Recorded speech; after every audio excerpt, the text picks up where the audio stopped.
Hello and welcome back to the channel. Today we've got Primeape, doing a solo run with Primeape, another pure fighting type, right after we've done the Machamp run. Primeape, I kind of think it will do pretty good. It's kind of like Machamp. It's got good access. When it's move pool, it does pretty good. Now, when it comes to our stats, we've got 65 in HP, 105 in attack, 60 in defense, 95 in speed, and 60 in special. So I think we'll do a little bit better in the speed department as compared with Machamp. I think we'll have a little bit less issues with speed there, especially when we get to like Alakazam in the final fight, stuff like that. But Machamp does pretty good. Starts off with Scratch, Leer, Low Kick, and Karate Chop, which will be perfect for this first rival battle. And as you can see, Low Kick one hits the Eevee. So that's really good. And we're also going to have stab damage against Brock, the first gym leader, the rock type. Fighting is super effective against rock. It's also super effective against normal, so it's going to really help with the rival early, since it just has an Eevee, even though really the only rival fight that I count in these runs is the champion fight. So it won't really matter there. I mean, it's just, it's nice to have. If you were doing this in any other format where those fights were shown and in the run, but I only show that the 13 major fights. So outside of what we have in our learn set here, there isn't really much to go on that we're going to be teaching outside of what we already have. But we do get access to Mega Punch, Mega Kick, Body Slam, Takedown, Double Edge, Hyper Beam, pretty much the standard normal type moves that almost everyone gets. We've also got Submission, Counter, and Seismic Toss. Now, I don't think I'm actually going to use Submission this time around. Low Kick actually has the upside of a flinch, which could come in handy, so I'm going to avoid going for Submission, which would be a little bit different from what I did with Machamp. But anyway, let's take a look at Brock. This should be easy.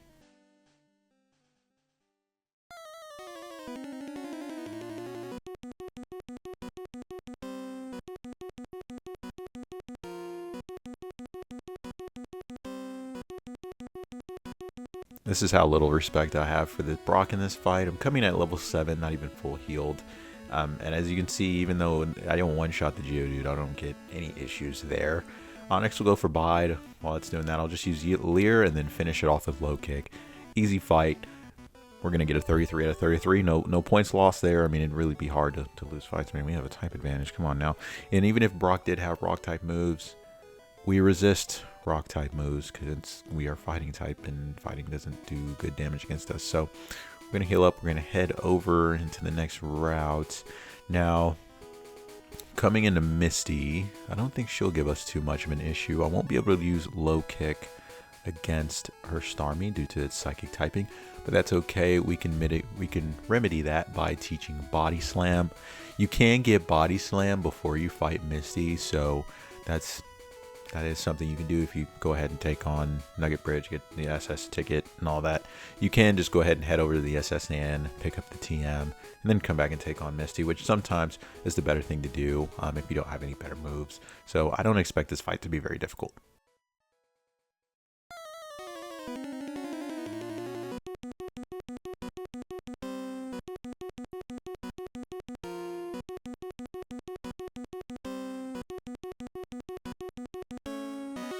For Staryu, I'll go ahead and use Body Slam. It's best, really, because it has the upside for paralysis. And as you can see, we're doing pretty good damage to the Starmie. It doesn't really have much to do. Only thing you'd really be worried about here is Misty bolstering her defenses, because all we do have at this point in time is physical moves. I'm sorry. We do get access to Thunderbolt and Thunder, which is pretty interesting, but we won't be using those in this playthrough because our special stat, and you can already see it's not very relative to our attack stat, so no point in really going for that. So, but we are getting ready to pick up the TM for Dig, which will be getting used throughout this entire run. It gives us ground type damage, and in Generation 1 it's incredible. I mean, I know it takes 2 turns to use, which for those doing timed runs could take up a little bit of time, but for me it's great because it's a 2-turn 100 power physical attack that's ground type, which will give us a lot, you know, to work with. And you know, when running these fighting types, there isn't any of the evolutions that would really cause us issues. So it's not really anything we need to worry about there. So I just kept it at Flareon. We will have Vaporeon's the only one we wouldn't have super effective damage against, but that's okay. I don't really think it would make too much of a difference, really. So, and as you notice there, I didn't even give Surge an intro. So let's just go to Erica.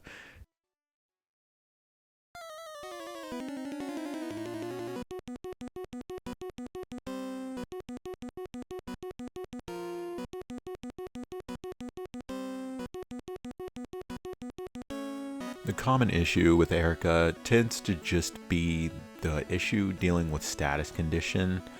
If you can't take down the Weeping Bell or the Gloom, essentially in one hit, they do have the chance to either paralyze you. I'm sorry, sometimes I get my words mixed up. Paralyze or put you to sleep, as you see in this case here. Paralysis is probably the best bet, but it does make you slower. And as you can see here, in that first attempt, we do go down due to our status condition. So there isn't really any way around this if you can't one-shot at level cap. As you can see there, Dig, even though super effective, still does not get the one-shot on Weeping Bell, and I do get put to sleep. And this is unfortunate because if you don't wake up on first turn, which is, it's not very likely, if you don't wake up first turn, you know, you just, this is what you get hit with. So luckily on second try, I do wake up in time to take out the Weeping Bell, and Gloom goes for Acid instead of Stun Spore, Sleep Powder. So not bad there.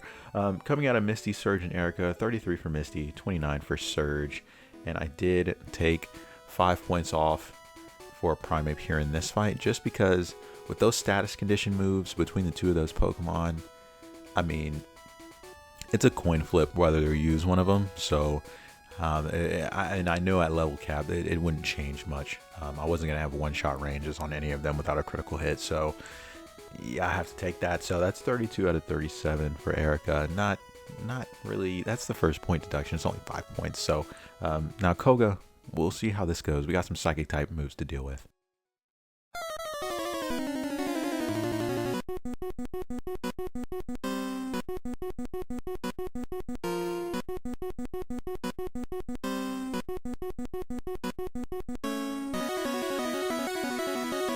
Going into this fight, I didn't expect it to give me any trouble, but I quickly realized, you know, once I got to the second Venonat and I did not get a one-shot range, I realized there was going to be a problem here, because now I have the opportunity to get hit with all of Koga's Psychic type attacks on his Bug Poison type Pokemon.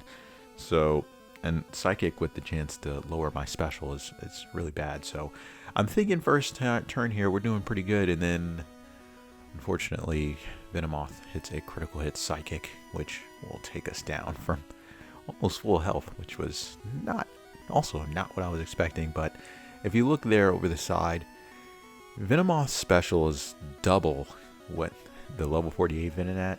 Did I say Venomoth? Yes, Venomoth. I can't remember if they're so close. It's like, yeah.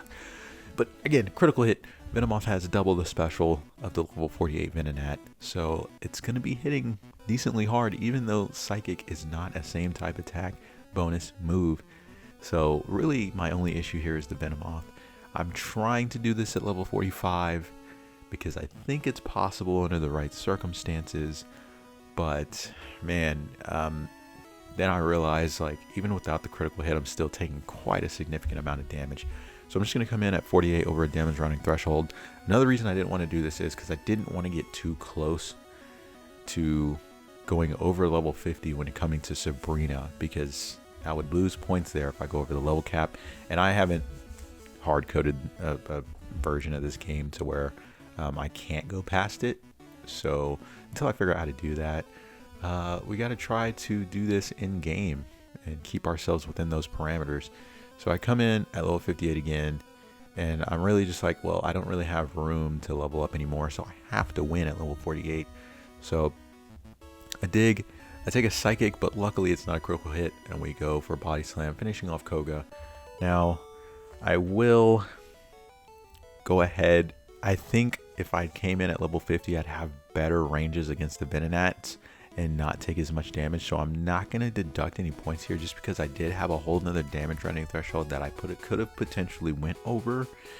So I'm not going to deduct points just for that very reason.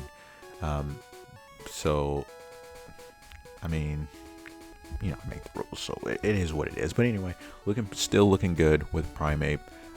Now, we're coming into Sabrina. This could potentially pose some issues. I think all we need to do here is just outspeed, and I think now that we've got a badge boost in speed, we shouldn't have any problems.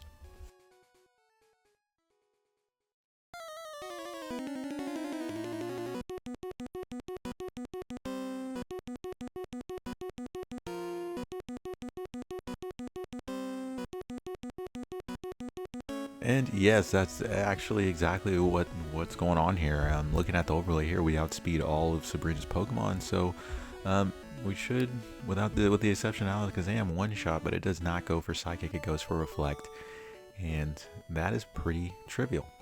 That's kind of all that Sabrina comes down to. If you have a weakness to her, if you outspeed and can one-shot her Pokemon, you should be okay, even if you have a type disadvantage. So not too worried about that there. Doing pretty good. 37 out of 37 for Sabrina. Now it's time to go take on Blaine, and this is where we do have Dig. This is going to come in handy. I still haven't taught Rock Slide yet.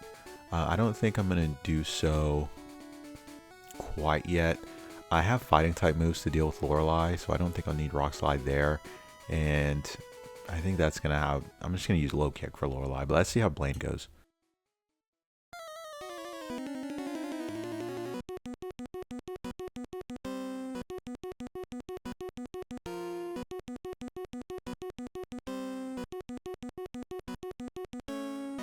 When fighting Blaine as a physical attacker, the only thing you don't want to happen is to get burned.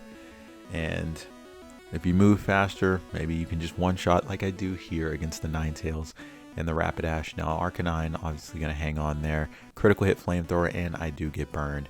But a Body Slam, despite the lowered attack, will finish off Arcanine. It's the only thing you're really worried about there, as long as you don't get burned. And if you do get burned, hopefully you don't have a lot of HP left on the enemy Pokemon. And as you can see there, I was able to take him down despite that cut to my attack stat. So next we have Giovanni. I still gonna have some super effective damage and low kick as well as dig here.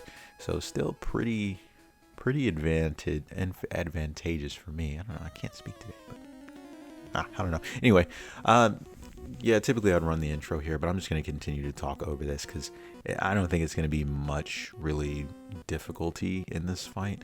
So yeah, we've got a 182 attack stat. That's going to be enough to take down the Doug Trio. We're going to go low kick on the Persian. Critical hit takes it down. The Nidos, we're just going to go for dig as it is super effective. Not quite got enough range on the Nidoqueen there, but that's okay. We'll finish it, clean it up with Body Slam after it uses a guard spec. We do have the range for Nidoking. We're going to go low kick on the Rhydon and then go to dig. It has higher power, so. And yeah, you don't really need an intro for a gym leader that does no damage to you at all, do you? So, yeah. Giovanni, you claim to be the greatest trainer. You say this to me every time. You always tell me how I shall face Giovanni, the greatest trainer. You can't be disappointing me like that. You're only the greatest trainer when it comes to the electric types. Because, like, electric types really can't do anything against you. And all your ground types. I mean, electric's only weak to ground. So, you can see how Giovanni would kind of stomp electric types. I'm not looking forward to it, honestly. But they will do good against Lorelei. I do know that.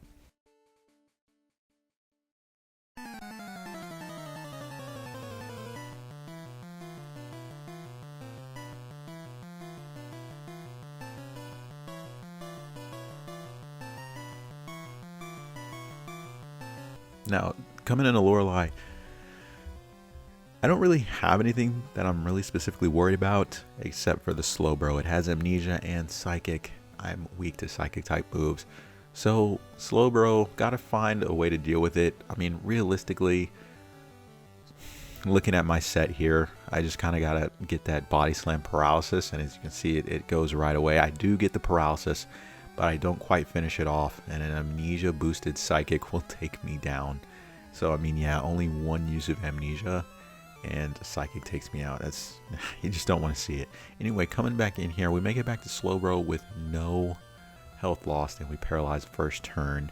So we're gonna go to switch over to Karate Chop since we've got the paralysis status effect applied, and I wanted to use Karate Chop to see how much it would do since that move crits.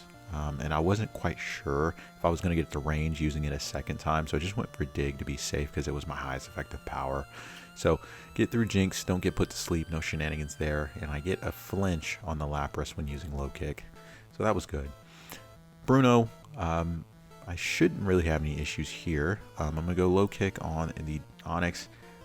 Probably should be going Dig there. I think I was just like, well, it takes more time. I don't know why I care if it takes more time, because these runs, I'm not basing these runs off of time, so I should do what's most effective regardless of how long that takes, because time does not matter in these runs. Yeah, I do the same thing on the other Onix. Just go for Dig. And he's getting pretty low here, and that submission definitely got me pretty close. Had it hit another submission, I definitely would have gone down there, but that's okay. I got past it. Now, Agatha, pretty simple. Use Dig on everything except for the Golbat, since it is a flying type and Dig doesn't do anything against it. This is pretty easy, as you see, just using Dig, and this is going to get us through this fight. I think unscathed, which kind of surprising. Not really, though, because I know her ghost types, they are pretty frail defensively when it comes to physical. Now, I've finally decided to teach Rock Slide here. I kind of need this against Aerodactyl and Dragonite. It's my best damage dealing move that I can learn, so outside of maybe Hyper Beam, but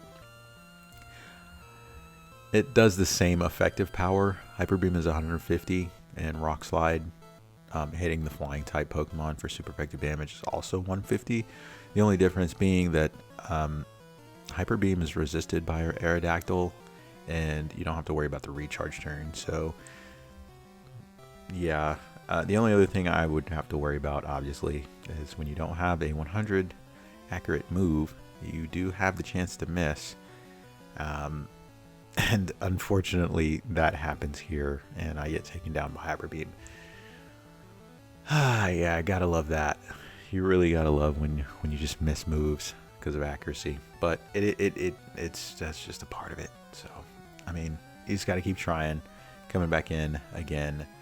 We're going to Rock Slide on the Gyarados. It's pretty much, outside of going for Body Slam, Rock Slide's our best move. It's super effective. We get the critical hit one-shot on that first turn. Dig, critical hit one-shots. This is the first Dragonair. I go for Dig on the Dragonairs. It's kind of the best. And their stats aren't so good, so Hyper Beam not doing much. Good thing is that I outspeed, but I do miss on the first turn, and Aerodactyl starts going for Fly, so I'm going for Dig. That way I don't get hit by a massive critical hit Fly. Rather, a wing attack, and it eventually goes for the wing attack, resetting us back to normal. I go for Rock Slide and hit. It goes for a second wing attack. I take it down with low kick as it's neutral. Rock Slide's got a hit on the Dragonite. It doesn't, and I get taken down by another Hyper Beam. Let's try this again. Essentially going for the same sequence this go around as I did in that last run. Just Dig on the Dragonairs. Gonna get a critical hit on the first one again. Man. Body Slam, Paralysis, it goes for Wrap, so not going to take as much damage as if I were to take a Hyper Beam. So luckily the Bubble Beam doesn't lower my speed. Rock Slide is all we need to do for Aerodactyl, and we will get that range here. Now we just need Rock Slide to hit 2 times and not get any weird burns or paralysis, and we'll get it to go that time. So a couple of resets on Lance, and I will deduct 5 points just because a little bit of inconsistency there when it comes to Rock Slide. Outside of that, though, we've got 45, 45, and then 40 for Lorelei. That one with that Slowbro, I think, depending on how the Slowbro interaction goes, we could lose some points on consistency there. So 40, 45, 45, 40, and coming into the champion, I don't really think we have really anything to worry about outside of maybe Exeggutor and Alakazam. So hopefully they don't give us any trouble, but let's kind of look into this. Let's see how it goes.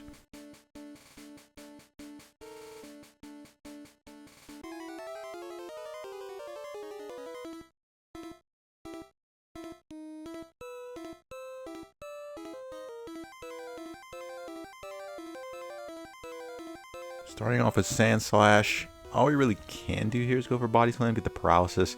We just don't want... That is exactly what we don't want, is to get critical hit. Now that's essentially taking away all of our HP. So even though we do outspeed the Alakazam, we've got to get through this Exeggutor, and I don't have super effective damage. So even though I get the paralysis, it hits me with Hypnosis. We're going to reset. We're going to come back in. Hopefully not get hit by any critical hit attacks. That Sand Slash has a little bit better of a situation on this second run here. We do get the critical hit paralysis on the Exeggutor, and it will miss Hypnosis. We get through it. Dig on the Magneton. One shot, critical hit. Cloyster, we're just going to go low kick. Looks like we may have a 2-hit range, but it's kind of close. And we get the critical hit. I think we needed that to get the range there. Finally, Flareon is going to go for Reflect. Dig's still doing about 75% of its HP bar. It's still going to go for Reflect because I am a Psychic type. And that will take care of Flareon and the champion. Now, we finish at level 62. Not too bad. I'm going to give a score of 44 out of 49 for the champion. I think we have a little bit of inconsistency there with the Exeggutor. I think it could give me trouble. Mostly just the Exeggutor, but if we do get those critical hits from Sand Slash, that it could also pose a problem. So let's look at the totals for Primeape. When it comes to bonus points, we've got 18, the same as Machamp. We've got 9 types that we can hit for super effective damage. Weaknesses, we only have 2. Psychic, Flying, that's going to be -4. Resistances, we have 2. That will be +4. Those will cancel each other out. Finish level 62, so we get 3 bonus points for that. And when it comes to base stats, this is filtered for fighting types. Firstly, we get a bonus stat total of 22, and this will give Primeape a final score of 523 out of 583, placing us just barely into the B tier with a score of 89.71%. Almost made it into the A tier, just barely. I think if we had a little bit better consistency in some fights, we would have scratched our way into the A tier, but that's okay. Let's filter for all 151, and let's take a look at Primeape here. Now, we're going to get a little bit more base stat total points, which will help actually boost Primeape into the A tier with a score of 531 out of 583, and that will show with a score of 91.08%. That puts us into the A tier. We're looking good there. So there we are. We're in the A tier, and we are just behind, just in front of Venusaur, just behind Machamp, and Aerodactyl. Just behind, okay, no, let me rephrase that. We're just behind Machamp, in front of Aerodactyl and Venusaur. So not bad finish there in the A tier. It looks like the pure fighting types pretty good in this generation. Having as much coverage as they do definitely helps. So I hope you guys enjoyed this one. Next up on the list, we have Alakazam, which you would think would do good, but there's going to be something that kind of drags it down, drags the score down tremendously in the early game. But stay tuned for that one. That should still have a good performance out of Alakazam. Until next time, I'll see you guys then.